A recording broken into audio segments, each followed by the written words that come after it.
there's a very concerted effort to try to lie to the American people about the nature, as you indicate, of one of the most significant, newsworthy public interest acts that we've seen in a long time.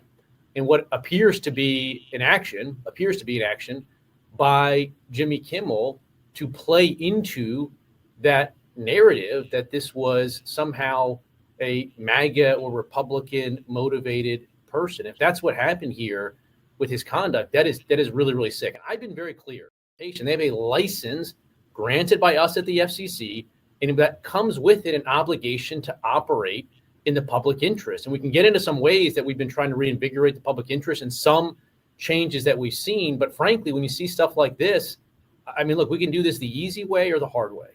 These companies can find ways to change conduct, to take action, frankly, on Kimmel, or, there's going to be additional work for the FCC ahead.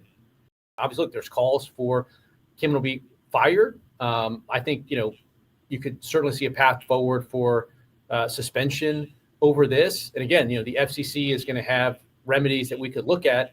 And again, we may ultimately be called to be a judge on that. But yes, this also strikes me as sort of conduct that to some extent shows some sort of desperate irrelevance. I mean, look, NPR has been defunded. PBS has been defunded. Colbert is retiring. Joy Reid is out at MSNBC. Terry Moran has gone from ABC and now admitting that they are biased. CBS has now made some commitments to us that they're going to return to more fact-based journalism.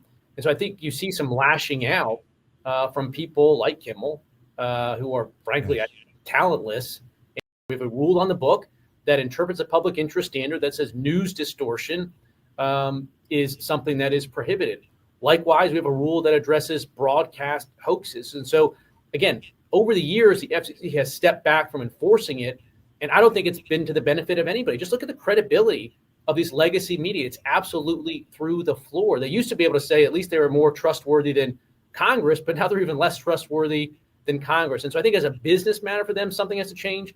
And at the FCC, we need to reinvigorate this. So again, there's actions that we can take on licensed broadcasters. And frankly, I think that it's really sort of past time that a lot of these licensed broadcasters themselves push back on Comcast and Disney and say, listen, we are going to preempt. We are not going to run Kimmel anymore until you straighten this out, because we licensed broadcaster are running the possibility of fines or license revocation from the FCC if we continue to run content that ends up being a pattern of news distortion. So I think, again, Disney needs to see some change here, but the individual licensed stations that are taking their content, it's time for them to step up and say, this, garbage, to the extent that that's what comes down the pipe in the future, isn't something that we think serves the needs of our local communities. But a final question to you. Do you believe that what Jimmy Kimmel said rises to the level of news distortion? Look, again, the FCC could be called upon to be an ultimate judge in that. But at this point, I think it's, clear, it appears to be clear that you could make a strong argument that this is sort of an intentional effort to mislead the American people about a very core fundamental fact, a very important matter. At the end of the day, if we do get called upon to cast a vote on this, Disney will have a chance to put in their arguments and explain it. But this is a very, very serious issue right now for Disney. Yes. Thank you very much, Mr. Chairman.